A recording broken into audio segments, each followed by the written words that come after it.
Okay, I'm Andy Lee Graham, and I've probably lived in somewhere between 750 to 1,500. I don't know how many, it's hard to say, but 1,000 hotels. And today I'm going to talk about how to get double your value on the hotel or get hotels at half price. And I've brought this up in many different ways, and there's many different strategies. And a lot of people spend all their time trying to figure out how to get a cheap airfare. Then they pay so much for a hotel that they don't save any money. So, for example, if you're only staying 10 days and you stay and you're paying $20 extra for the hotel, that's $200. Okay, if you pay $40 more, that's $400. People seem to want to give themselves a luxury of hotels. Okay, and I don't mind that. When you're on a vacation, you should be on a luxury trip. A vacation is leaving the drudgery of the United States or the 25 overdeveloped countries to go live in a better situation than you do at home. Okay, and especially when a person is a business traveler, they should live at the same or better than they do at home. They shouldn't have any kind of stress. But trying to get a room for half price is a problem. But if nothing else, a lot of you are analyzing all this in the wrong way. And I often say that a reservation is a reservation to a bad room, the worst room in the hotel. Why is that? Well, when you get a reservation, what happens is they just give you a room key and say, go here, right?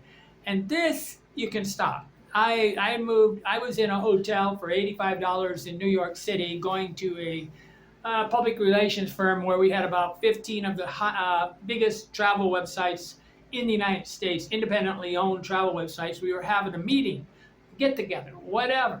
And I went into this hotel, it's $85, and I said, let me go look at the room.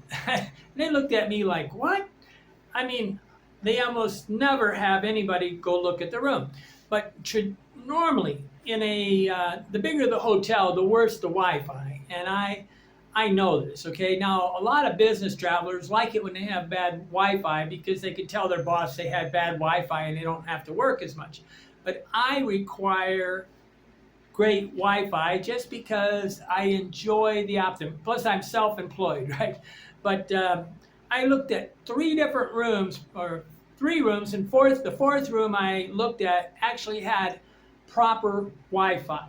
Okay, and so the benefit of Wi-Fi versus no Wi-Fi, that's a very big value. But often people do all sorts of things that they don't understand. Like, we're always paying for features that we really don't want. Like, I don't really want a restaurant in the hotel.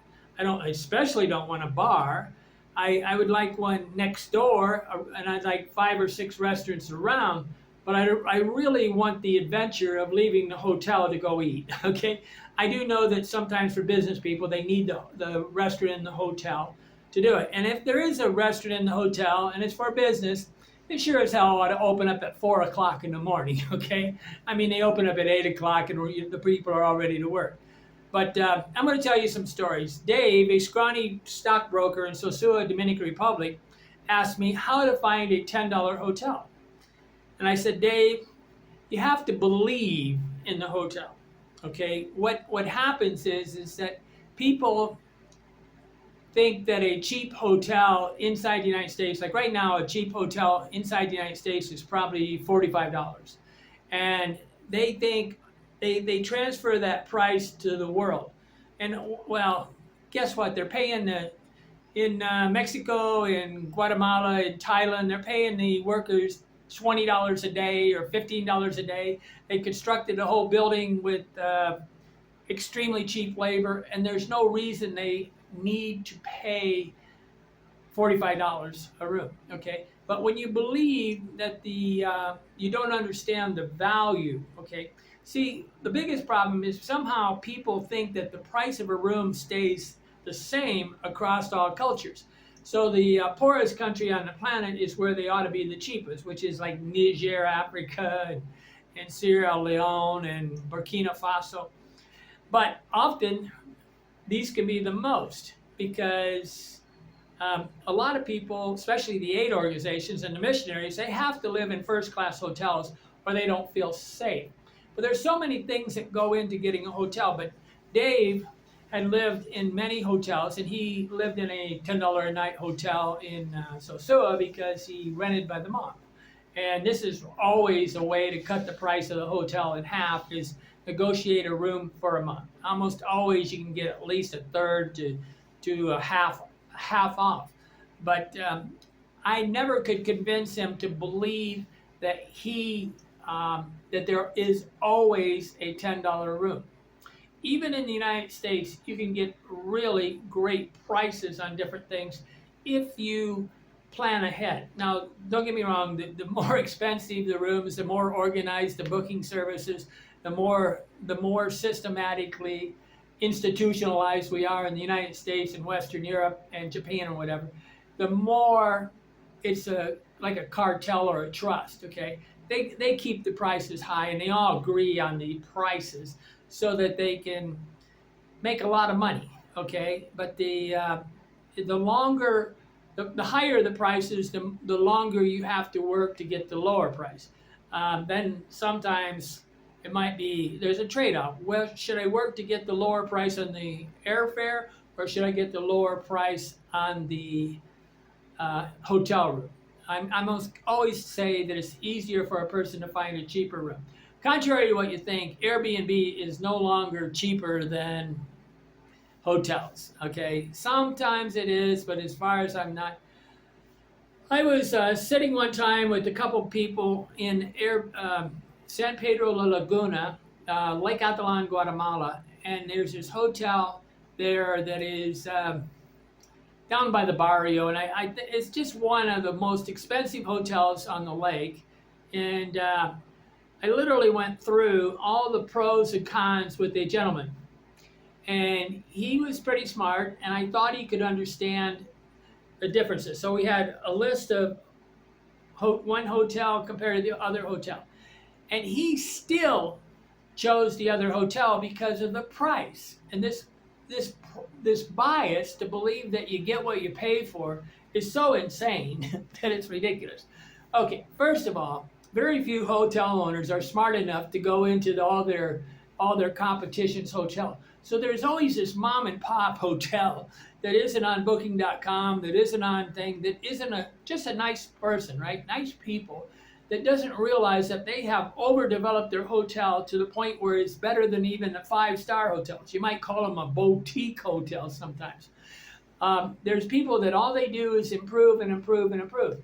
And if you're in a hotel and it's not constantly improving, you're in what they call a slumlord hotel. Okay, a slumlord hotel is they only care about the money, they don't care anything about providing services.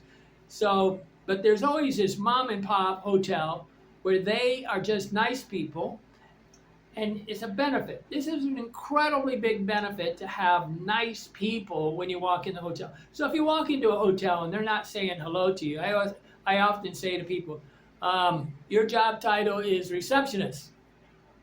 Could you receive me, please?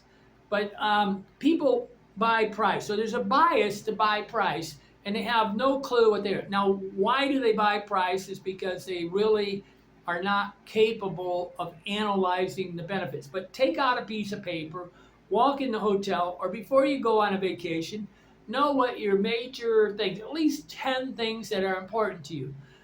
What do you really care about? Okay, I care most about location, because location saves me tons of money. Okay, if you start doing a mix and you're in a university of learning how to think, I'm a PhD of travel, right? So you have this analyzing of the pros and cons of hotels. So you have this bundle of benefits, you have the travel's nest, but you can literally just list them out. But you're not going to do this when you arrive because you're too excited and you're in that rose-colored glasses thing. So try to make sure that you know your 10 major things you want. And you might find that a golf course and a swimming pool doesn't really benefit you, okay? Or they might. I often live right next to the five-star hotel and pay the $1 a day to use the five-star hotel's amenities, because often they'll let you walk around, use the swimming pool, pay for all-you-can-eat buffet, and I can live in a hotel for 1/5 the price. I do this constantly. I often find that the aid organizations, NGOs and missionaries can always tell you all those perks like swimming pools and stuff like that. But generally, people buy price. Um, one guy that is really knowledgeable on airplane tickets one time said, "Wouldn't you consider this hotel in New York City worth $200?" And I said, I weigh the value of a hotel on how much that hotel offers to me enjoyment for my life. I don't care that it's in New York City, Tokyo, Atlanta. I do not care. I'm trading a paradise location for another paradise location. So a lot of times, one of the biggest things that people do is they're thinking that they're going to have a more enjoyable trip if they get in a hotel that is more expensive. Guess what? Everything's incredibly complicated in the most expensive hotels. You walk outside, all the taxis are double the price, all the hotels, all the restaurants around there are triple the price. Everything, you're in the cluster of pay through the nose, okay? So there's a sundry spin-off expenses to paying more.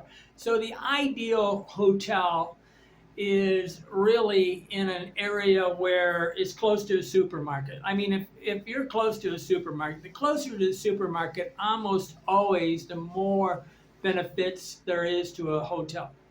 But very few people can strategically think about their pleasure. What do I need a room for? Like a lot of people want to get this really wonderful room, and then they're a checklist traveler and they spend all day long traveling. They're never on the balcony. They never stop because they paid so much for their airplane ticket. They paid so much for their hotel that they're damn well going to get every single piece of tourist attraction they can out of this thing because they got to get the value for that vacation. And they all put it on their credit card. But it's about choosing the location which gives you the most amount of pleasure. But there's another thing about moving into a hotel is you can double the value by walking the hotel. I will never, ever take the first room they give me. I mean, they try to give me the key to I say, come on, come with me and let's walk the hotel. And I say, I walk the hotel and I try to figure out what's the distance from the street so the street noise is down. I try to see where maybe there's close to the bar or the restaurant where the noise is thing. I want to sleep in my room and enjoy my life. I don't want to sit there and deal with these people that are out of control. And just because you're living in a hotel doesn't mean you can't move and choose the hotel room. There's often very few hotel owners, especially in the non-conforming hotels like the non-Sheratons and the Hiltons and things like that, where the rooms are built like a boutique hotel or the bed and breakfast. They don't really know which room is the best room in the hotel. They never slept in their own rooms, okay? And so you go into a room, you check the Wi-Fi, make sure it works. And then if you don't get the best room, switch. But keep looking around and trying to weigh. So if you looked at 20 rooms inside the hotel, especially if you're paying $100 a night, you're going to get a lot better room for the value, for the money, right? And this is a surplus value. So you really saved, you increased the value of the room by 30%, sometimes 50%. But first of all, you want location, location, location. This is the rule of real estate forever, but it absolutely 100% applies to hotels. And the problem with Airbnb is this has got to be the dumbest thing you can. You don't even know where the location is until you pay for it or you rent it. This is absolutely the worst possible thing, especially for anybody with any kind of walking issues, because Airbnbs are in the worst possible location, okay? And you think that it's some sort of benefit that you're getting a big discount. Inside the United States, yeah, you may be able to drive to all these locations, but outside the United States, it's definitely a problem. I really think Airbnb is the destruction of the planet as we know it. It's an unregistered hotel with a person that you can't even guarantee is safe, right? Okay, location. I want the spirit of the hotel management.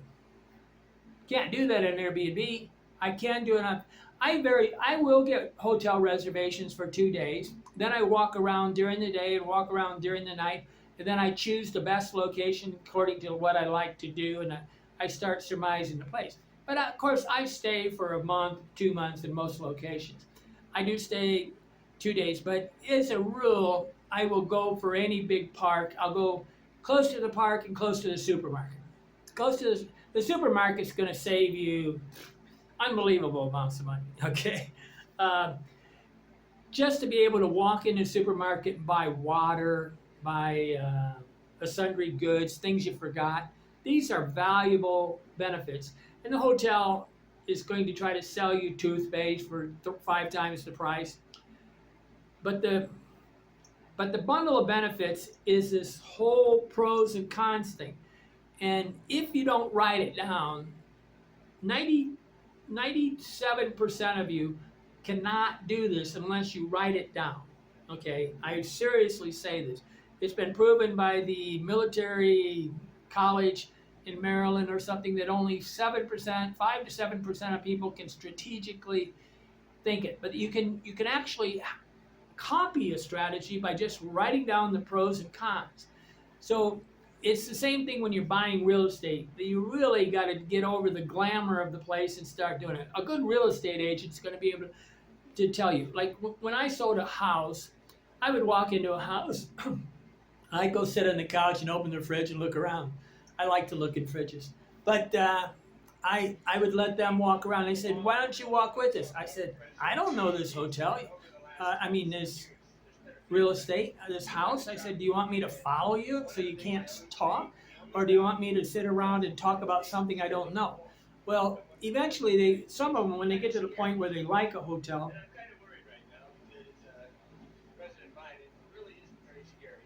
it was pretty funny. My phone just started making noise out of the blue, playing something. But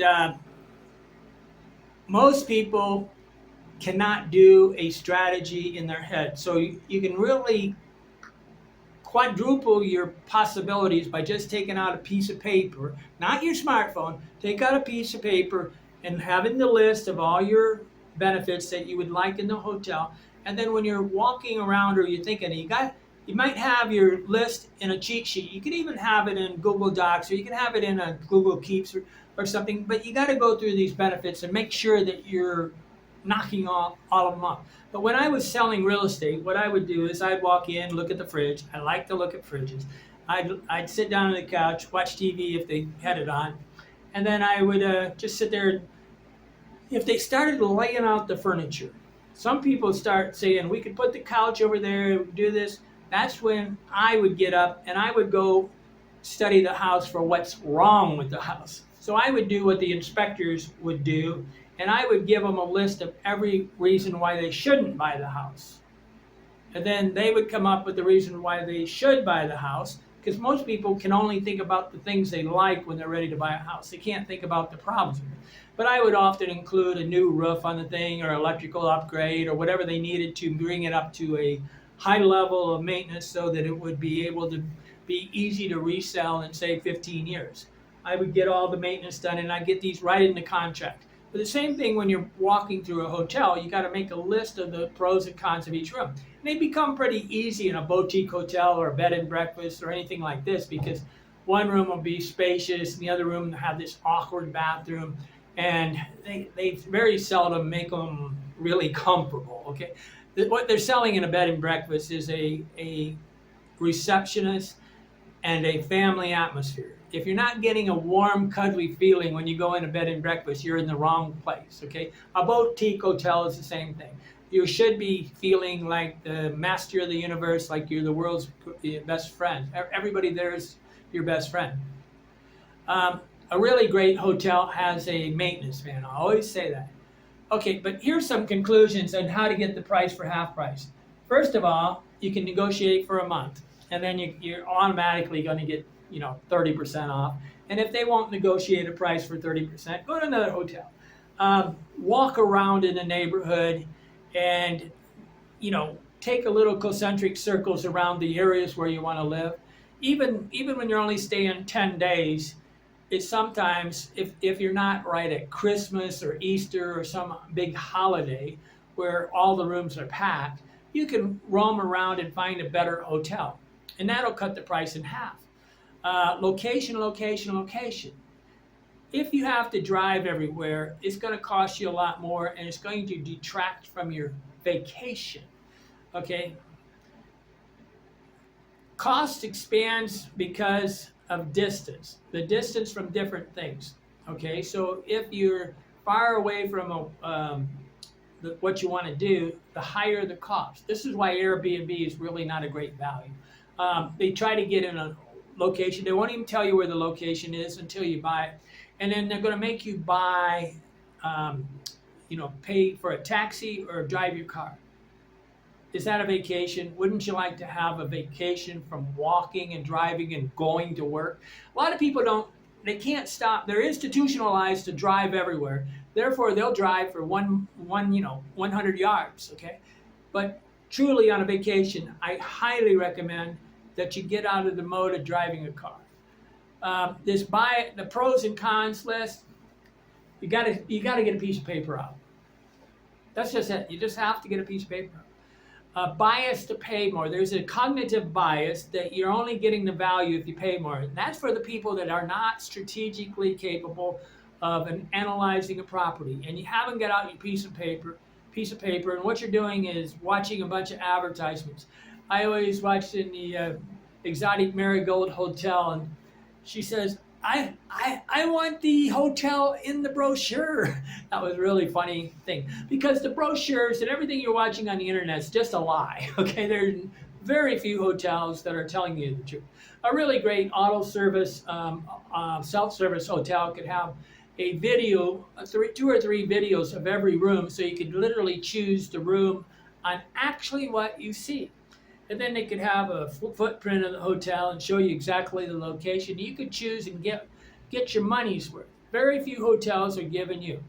But there's bias to pay more. You get what you pay for is wrong. Why is it wrong? Because the mom and pop hotels do not know what's in the other hotels, because very few people are taking a walk and a tour of every hotel. When I'm in a hotel, when I'm in any city on the planet, I'm taking a tour of all the hotels, because I never know when I'm going to upgrade, right? Or when I might need to upgrade, or when I might need to change hotels. But the walk off the booking.com and the Agoda and the TripAdvisor, anything that's in the internet is normally 50% more. So right there is where you can easily save 50% on your hotel. Get a hotel that is not listed. What's interesting is some of the best hotels are only on Facebook.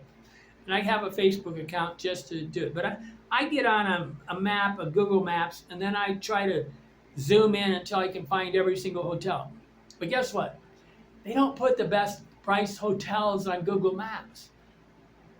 Go figure. There's probably 25 to 50% of the hotels are not even on Google Maps, okay? But if anything else and you're just in a, Sheraton, Hilton type mentality, and you want to get a room and you're a business traveler, walk around and choose where you want to live and say, I want to live on the first floor where the elevator's faster. I want to live where I don't have to take an elevator. I want to be this location. You can optimize your location.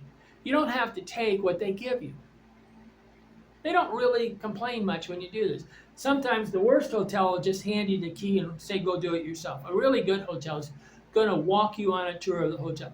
The really first-class hotel would meet you at the door and walk you on the whole hotel before they drive you crazy on trying to say, take a room, okay? You really should get to know the hotel, and this is what the concierge level. And this can happen in a mom and pop hotel. To me, it happens more in a mom and pop hotel than a 5-star hotel. They're understaffed and overroomed, right? But but you're trying to create a traveler's nest. And one of the things that greatly decreases the cost of a room is a kitchen. If you have a client kitchen or a visitor's kitchen or a guest kitchen, this greatly increases. I often laugh when I go into a hotel and they give me a little pint of water. If they are so cheap that they're not going to give you enough water to even last a night, they're a slumlord. Okay, but people vote for their hotel with their feet. A really good hotel doesn't need a booking service. A really good hotel is full all the time. You're almost having to fight to get into it, and everybody is voting with their feet. They won't leave, okay? People that love a hotel won't leave. I would never forget Herman Escobar in Colombia, the country of Colombia, where I'm at right now. He was in the Platypus, Bogota, and I said, Herman, why don't you put a TV in here? He said, Andy, I can't get them to leave right now. He actually had bought 5 houses in the neighborhood, and he had them all full with people. So he moved them we lived in a hostel, and then they put them in other rooms. And guess what? This hostel was not even that nice, okay? But the quality of the people and the quality of the fun and the enjoyment made it the world's greatest place. Because if you're enjoying the people you meet in a hotel, you're in heaven. Okay, I'm Andy Lee Graham, and I always pay half the price you do for everything I get because I strategically think things out. I write things down on paper. I have a clear and concise understanding of what I want. But when you're paying for features you don't need, and you've got to ask yourself, is this restaurant in the hotel a benefit? Is this bar a benefit? Is this swimming pool a benefit? There's people that are white as a sheet and they go to the beach. I remember this guy telling me, I told this guy, he was telling me a hotel, the beach in Georgia, and I said, I have never seen you wear anything but long pants. I can't believe that you're recommending beaches, okay? Because most people don't know beaches. I mean, beaches are for people that like to get tan. If you're talking to a palely white person about beaches, you're talking to the wrong person. But learn and acquire knowledge, and trust me, right now the internet is like Eric Schmidt, the one ex CEO of Google said, the internet is a cesspool of misinformation. The misinformation on travel is so high that I refuse to look at anything. I won't watch videos, I won't read anything because they can say anything. It's just like a politician. They're worse than a politician. They lie about everything, and the photos, nothing's the truth. As a hint, if you're ever getting a hostel, make sure you see a picture of a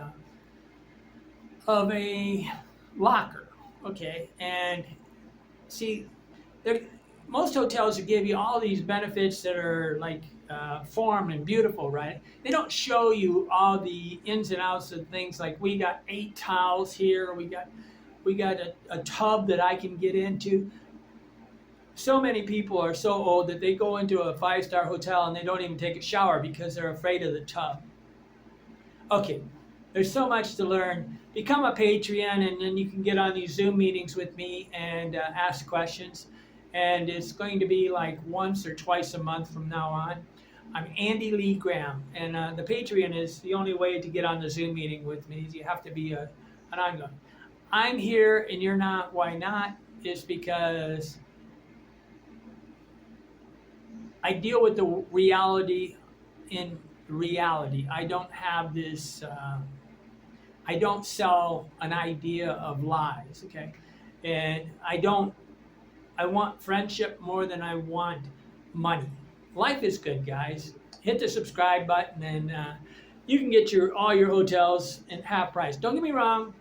Europe and Western Europe and the 25 overdeveloped countries, Canada, United States, Germany, France, and all these things, they're taking it to the laundry. It's a Charlie Foxtrot, as the military says. Okay, I'm here and you're not. Why not?